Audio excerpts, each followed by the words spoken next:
বাংলাদেশের পাশে যে কোনো সময় নতুন রাষ্ট্র হিসাবে আত্মপ্রকাশ করতে পারে রাখাইন।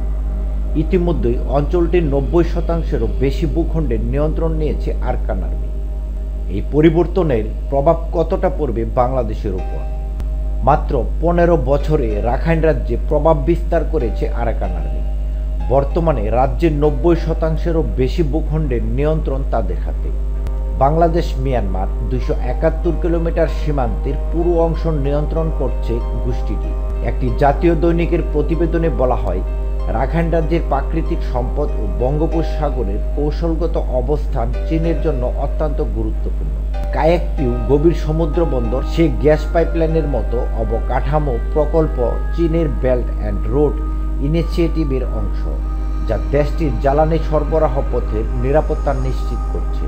প্রতিবেদনে উল্লেখ করা হয়, বাংলাদেশে আশ্রয় নেওয়া 10 লাখের বেশি রোহিঙ্গার প্রত্যাবর্তন এখনও অনিশ্চিত, কারণ আরাকান আর্মি তাদের স্বায়ত্তশাসিত রাখাইনে রোহিঙ্গাদের অন্তর্ভুক্তির বিষয়ে আদৌ কি পদক্ষেপ নেবে সেটি এখন অস্পষ্ট। কক্সবাজারের রোহিঙ্গা শিবিরগুলো বিভিন্ন সশস্ত্র গোষ্ঠীর নিয়োগ কেন্দ্রে পরিণত হয়েছে, যা সংঘাতের পরিস্থিতি আরও জটিল করছে।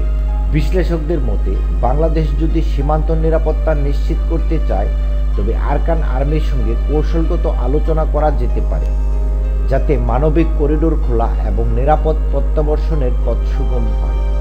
রাখাইনের ভবিষ্যৎ কেবল সামরিক লড়াইয়ে নির্ধারিত হবে না, বরং কৌশলগত কূটনীতি, অন্তর্ভুক্তিমূলক শাসন এবং আঞ্চলিক সহযোগিতার উপর নির্ভর করবে।